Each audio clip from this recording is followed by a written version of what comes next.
बच्चों, welcome to my channel Verma study 2020 बुकलाना। मैं यूपी बोर्ड के क्लास 11th के छात्र छात्राओं के लिए इकोनॉमिक्स का फुल कोर्स हिंदी माध्यम से मैं कराऊंगा। यदि आप फुल कोर्स करना चाहते हैं तो मेरे चैनल को सब्सक्राइब कीजिए और बेल आइकन को प्रेस करना ना भूलें, ताकि जो भी वीडियो मैं अपलोड करूं उसका नोटिफिकेशन आपको सबसे पहले मिल सके। प्यारे बच्चों, भारतीय अर्थव्यवस्था के विकास में चैप्टर दूसरा चल रहा है, भारतीय अर्थव्यवस्था 1950 से 1990 में तक। इसके जो अभ्यास में क्वेश्चन दिए गए हैं, जिसमें 1 से लेकर के और 15 तक क्वेश्चन को बता दिया गया है। अब शेष जो 16 से 19 तक बचा है, इसे आज हम लोग पढ़ेंगे। 16वां प्रश्न है, यद्यपि उद्योगों के लिए, देखिए प्रश्न लंबा चौड़ा है। ज़्यादातर उम्मीद है कि जो जितने लंबे क्वेश्चन होते हैं वो नहीं पूछे जाते हैं, लेकिन घुमा फिरा कर छोटे प्रश्न पूछे जाते हैं। और स्टूडेंट क्या काम करते हैं कि जब क्वेश्चन देखते हैं कि बहुत लंबा है तो घबरा जाते हैं कि तो हमारे बस का है ही नहीं। लेकिन ऐसा नहीं है, आप इनको प्रश्नों को थोड़ा सा ध्यान दें तो ये अपने आप उत्तर बोलने लगते हैं, समझ में आने लगता है कि इसके बारे में हमें क्या लिखना है। जैसे इसी क्वेश्चन को देखते हैं कितना लंबा चौड़ा है। यद्यपि उद्योगों के लिए सार्वजनिक क्षेत्र बहुत आवश्यक रहा। क्वेश्चन यहाँ तक अभी समझ लो कि सार्वजनिक क्षेत्र, हमने बताया था कि क्षेत्र को आर्थिक प्रणाली के हिसाब से 3 प्रकार के बताया गया था, पूंजीवादी, समाजवादी और मिश्रित। पूंजीवादी में निजी क्षेत्र, समाजवादी में सरकारी क्षेत्र या सार्वजनिक क्षेत्र। सरकारी और सार्वजनिक को एक ही चीज़ है। और उसके बाद मिश्रित में निजी और सार्वजनिक दोनों सम्मिलित होता है। तो अब आपको समझ में आ गया होगा कि अभी इससे पहले वाले क्वेश्चन में भी आया था कि उद्योगों के विकास के लिए सरकारें सार्वजनिक क्षेत्र को ज़्यादा सौंप रही थी। क्यों सौंप रही थी, ये हो चुका है। तो वही चीज़ ये कह रहा है कि उद्योगों के लिए सार्वजनिक क्षेत्र बहुत आवश्यक रहा, पर सार्वजनिक क्षेत्र के अनेक उपक्रम ऐसे हैं, मतलब अनेक ऐसे उद्योग हैं जो भारी हानि उठा रहे हैं। सार्वजनिक क्षेत्र जो सरकारी क्षेत्र के कुछ ऐसे उद्योग हैं जो सरकारी तो हैं लेकिन हानि उठा रहे हैं, और इस क्षेत्र के मतलब सार्वजनिक क्षेत्र की अर्थव्यवस्था के संसाधनों की बर्बादी के साधन बने हुए। भाई कोई उद्योग है, उससे घाटा हो रहा है तो सरकार के संसाधनों की बर्बादी, उनके जो कर्मचारियों के वेतन, कच्चा माल, बिल्डिंग खर्चा, ब्याज, बिजली, जब घाटा हो रहा है तो संसाधनों की बर्बादी तो हो रही है। इसके बावजूद भी ये कह रहा है कि इस तथ्य को ध्यान में रखते हुए सार्वजनिक क्षेत्र के उपक्रमों की उपयोगिता पर चर्चा करें। इतना घाटा होने के बाद भी सार्वजनिक क्षेत्र के जो उद्योग हैं उनका महत्व क्या है। तो कुल मिलाकर के इस लंबे चौड़े प्रश्न का मकसद यही हुआ कि सरकार सार्वजनिक क्षेत्र पर तो ध्यान जोर दे रही थी, लेकिन सार्वजनिक क्षेत्र के कुछ ऐसे उद्योग हैं जो घाटा उठा रहे हैं। घाटा उठाने से सरकारी संसाधनों की बर्बादी हो रही है। बर्बाद होने के बावजूद भी सार्वजनिक क्षेत्र के महत्व को बताइए। उत्तर है, यह भली बात ज्ञात है कि सार्वजनिक क्षेत्र के उपक्रम लाभार्जन नहीं बल्कि समाज कल्याण के उद्देश्य से संचालित किए जाते हैं। जितनी भी अर्थव्यवस्था है, पूंजीवादी अर्थव्यवस्था का ही उद्देश्य होता है अधिक से अधिक लाभ कमाना। समाजवादी अर्थव्यवस्था का उद्देश्य होता है समाज कल्याण करना, और मिश्रित अर्थव्यवस्था का उद्देश्य होता है समाज कल्याण और लाभ दोनों करना। तो देखो, जब सार्वजनिक क्षेत्र में उद्योगों को बढ़ावा दिया गया तो इसका उद्देश्य ये तो था नहीं कि लाभ कमाना है अधिक से अधिक। इसका तो उद्देश्य ये था कि समाज का कल्याण कैसे हो।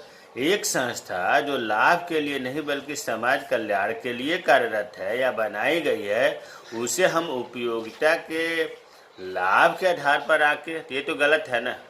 जो समाज कल्याण के लिए बनाया गया है संस्था, उसे हम लाभ के आधार पर आके, ये तो गलत है। फिर भी सार्वजनिक क्षेत्र के उपक्रम मान रहा हूँ कि लाभार्जन नहीं कर रहे हैं, लाभ नहीं कर रहे हैं, परंतु ये उपयोगी हैं, फिर भी उपयोगी है। क्यों है, ये चीज़ अब पढ़ना है। पहला है कि एक मजबूत औद्योगिक आधार का निर्माण करते हैं। जो सरकारी क्षेत्र के औद्योगिक है, उद्योग हैं, ये एक मजबूत आधार, मतलब एक प्रकार से कहिए कि कुछ लोगों का ये विकास नहीं करते बल्कि ये पूरे राष्ट्र का करते हैं। तो औद्योगिक आधार का निर्माण करते हैं। यह सत्ता को कुछ हाथों में काग्र होने से रोकते हैं। अगर निजी क्षेत्रों में उद्योगों को सौंप दिया जाए तो सबके पास तो पूंजी है नहीं, कुछ ही हाथों में ये उद्योग हो जाएंगे, सत्ता भी उनके हाथ में हो जाएगी। इससे ये रोकते हैं। यह आय की असमानताओं को कम करता है।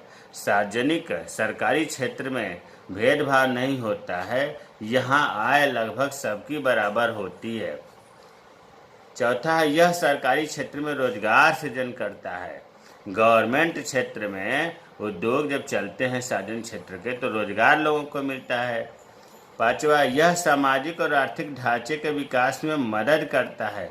यह सामाजिक और आर्थिक ढांचे का मतलब यह है कि जो सरकारी या सार्वजनिक औद्योगिक क्षेत्र है, ये पूरे समाज को, समाज की दृष्टि से तो है ही, आर्थिक रूप से पैसे के रुपए के मामले में भी विकास में योगदान करते हैं। छठा, यह पिछड़े क्षेत्रों के विकास पर केंद्रित है।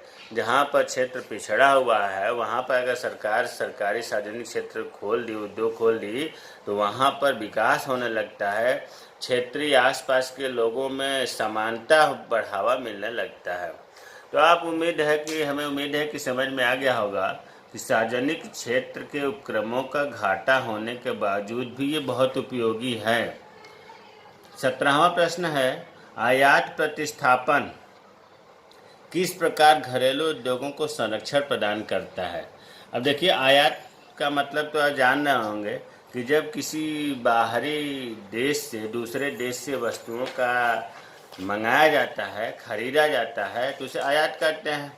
एक शब्द आया प्रतिस्थापन, ये चीज़ समझ में नहीं आ रहा होगा तो आप इसको अपने मन में ये मान लें कि प्रतिस्थापन का मतलब हुआ कि प्रतिबंध लगाना, रोक लगाना, अर्थात कोई भी वस्तु आयात है उस पर रोक लगाया जा रहा है। ऐसी नीति बनाई जा रही है ताकि आयात बहुत महंगा पड़ेगा, आयात नहीं होगा।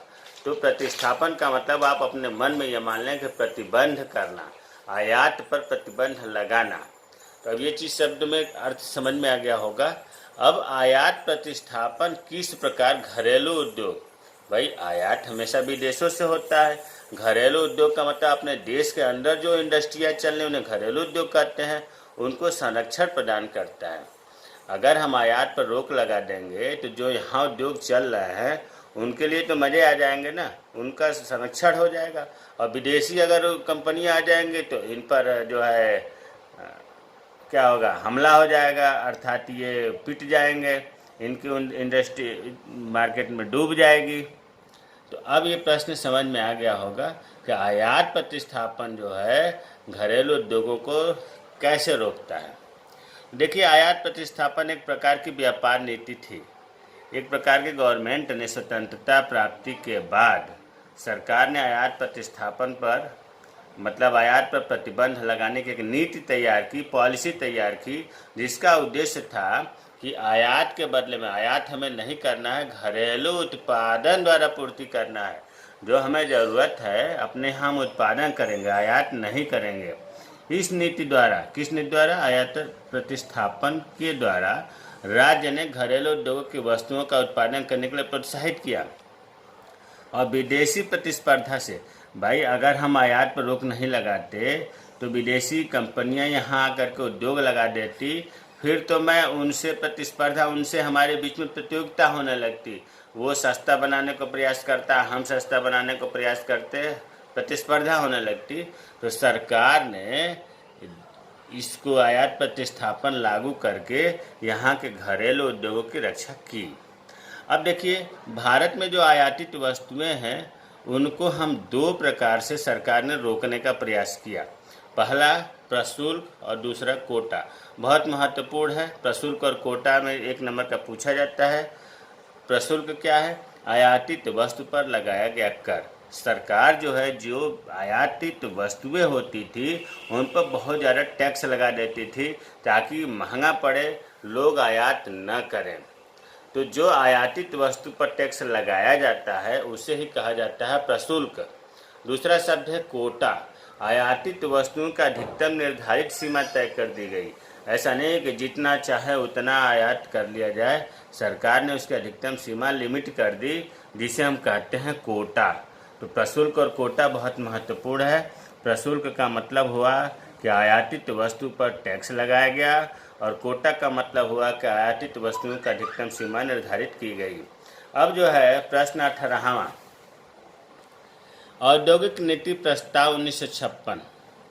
देखिए हर समय प्रस्ताव पारित होते रहते हैं। यह 1956 की बात कर रहा है, इससे पहले 1948 में हुआ था। 1956 में निजी क्षेत्रक, ये निजी क्षेत्रक अर्थात पूंजीवादी अर्थव्यवस्था की बात कर रहा है। निजी क्षेत्र का नियमन क्यों और कैसे किया गया, रेगुलेशन, मतलब औद्योगिक नीति प्रस्ताव एक प्रकार का प्रस्ताव है, 1956 में पारित हुआ था।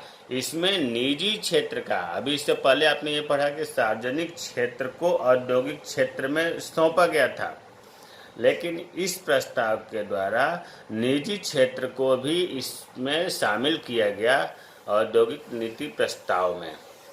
तो ये पूछ रहा है कि निजी क्षेत्र को क्यों शामिल किया गया और कैसे किया गया। तो उत्तर देखते हैं। भारी उद्योगों पर नियंत्रण रखने के लिए औद्योगिक नीति प्रस्ताव 1956 को लाया गया। जो बड़े बड़े इंडस्ट्रियाँ थीं उन पर नियंत्रण रखने के लिए गवर्नमेंट ने औद्योगिक नीति प्रस्ताव 1956 लाई। इस प्रस्ताव के अनुसार उद्योगों को 3 वर्गों में बांटा गया है। मेन बात यही है, औद्योगिक नीति प्रस्ताव 1956 को अनुसार उद्योगों को, इंडस्ट्रीज को 3 वर्गों में बांटा गया है। पहला वर्ग वो है जिसमें उद्योग पूर्णतः सरकारी होते थे। सरकारी मीन्स सार्वजनिक क्षेत्र के होते थे। इसमें निजी क्षेत्र की प्रवेश की अनुमति नहीं थी। इसमें कुल 17 प्रकार के उद्योग थे। तो पहला क्लियर हो गया होगा कि प्रथम वर्ग में वे उद्योग सम्मिलित होते थे जो पूर्णतः सरकारी होते थे, निजी क्षेत्र के इसमें नहीं होते थे। 17 उद्योग इसमें थे। दूसरा द्वितीय वर्ग, द्वितीय वर्ग में वे उद्योग शामिल होते थे जिसमें निजी क्षेत्र और सार्वजनिक क्षेत्र दोनों साथ साथ मिलकर कार्य करते थे। लेकिन यहाँ मैं ये बता देना चाहता हूँ कि अगर नई इकाइयों का शुरू करना होता था, नई इंडस्ट्रीज को लगाना होता था, तो वहाँ पर निजी क्षेत्र नहीं लगा सकते थे। केवल एकमात्र जिम्मेदारी सरकारी क्षेत्र अर्थात राज्य की थी। दूसरे रूप में हम ये कह सकते हैं कि द्वितीय वर्ग में निजी क्षेत्र और सरकारी क्षेत्र दोनों क्षेत्रों के उद्योगों को सम्मिलित किया गया, लेकिन निजी क्षेत्र सरकारी क्षेत्र के पूरक का काम करते थे। न ये नया शुरू कर सकते थे और न ही ये अपने मतलब नियम कानून अपना लगा सकते थे। तो अब ये समझ में आ गया होगा कि निजी क्षेत्र और सरकारी क्षेत्र दोनों मिलकर कार्य करते थे। तीसरे वर्ग जो है, तीसरे वर्ग में वे उद्योग सम्मिलित होते हैं जो निजी क्षेत्र के अंतर्गत आते हैं। इस क्षेत्र को लाइसेंस पद्धति के माध्यम से राज्य ने नियंत्रण में रखा था। मतलब कुल मिलाकर आप ऐसे भी कह सकते हो कि जो प्रथम वर्ग में थे, जो द्वितीय वर्ग में थे, उन दोनों से जो बचा वो सब ग में आ गए, तीसरे वर्ग में आ गए। तीसरे वर्ग में निजी क्षेत्रों का था। इसमें जो है सरकारी क्षेत्र का कोई हस्तक्षेप नहीं था। हाँ, गवर्नमेंट जो है इन पर नियंत्रण रखने के लिए लाइसेंस बनाने का प्रावधान रखा। लाइसेंस के माध्यम से इन पर नियंत्रण गवर्नमेंट रखती थी तीसरे प्रकार के उद्योगों में। तो इस प्रकार ये जो 3 प्रकार का उद्योगों का वर्गीकरण हुआ, जिसे हम कहते हैं औद्योगिक नीति प्रस्ताव 1956, ये इसलिए लागू किया गया ताकि जो पिछड़े क्षेत्र हैं उसमें उद्योग प्रोत्साहित हों, उनको मोटिवेट मिले और वो आकर के उद्योगों में बढ़ावा दें। लास्ट क्वेश्चन है इस एक्सरसाइज का, क्वेश्चन 19। निम्नलिखित युग्मों को सम्मिलित कीजिए। पहला, प्रधानमंत्री सकल घरेलू उत्पाद, कोटा, भूमि सुधार, उच्च उत्पादकता वाले बीज सहायकी। इधर है अधिक अनुपात में उत्पादन देने वाले बीज, आयात की जा सकने वाली मात्रा। योजना आयोग के अध्यक्ष, कृषि अर्थव्यवस्था में 1 वर्ष में उत्पादित सभी अंतिम वस्तु और सेवाओं का मौद्रिक मूल्य। कृषि क्षेत्र के उत्पादन वृद्धि के लिए किए गए सुधार, उत्पादक कार्यों के लिए सरकार द्वारा दी गई मौद्रिक सहायता। इन्हें मिलाना है। अब देखो प्रधानमंत्री, पर इससे पहले हमने बताया था, इस विकल्प को देखने से लग रहा है कि पहले का ग से मतलब 1950 में योजना आयोग की स्थापना हुई थी और योजना आयोग का अध्यक्ष प्रधानमंत्री होता है। ये चीज़ क्लियर हो गया। पहले का इससे मैचिंग होगा। प्रधानमंत्री ही योजना आयोग का अध्यक्ष होता है। योजना आयोग की स्थापना 1950 में हुई थी। दूसरा है सकल घरेलू उत्पाद, जिसको हम अंग्रेजी में कहते हैं जीडीपी। जीडीपी की परिभाषा है, जिसको हम घ कहेंगे। घ इसका उत्तर है किसी अर्थव्यवस्था में एक वर्ष के, तीन चीज तो ध्यान ही रखना है इसमें। जीडीपी की परिभाषा में एक टाइम, एक वर्ष, और उत्पादित सभी वस्तुओं और सेवाओं का मौद्रिक मूल्य मतलब बाजार मूल्य को हम जीडीपी कहते हैं।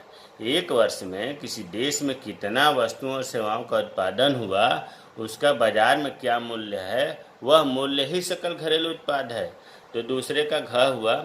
तीसरा है कोटा। अभी हमने कोटा का परिभाषा उसमें बताया था कि आयात की जा सकने वाली मात्रा लिमिट सरकार ने कर दिया, तो उसे हम कोटा कहते हैं। और टैक्स लगा देते तो उसे प्रशुल्क कहते। तो तीसरे का ख से। चौथा है भूमि सुधार। भूमि सुधार में इनमें जब आप देखेंगे तो किसी क्षेत्र की उत्पादन वृद्धि के लिए किए गए सुधार।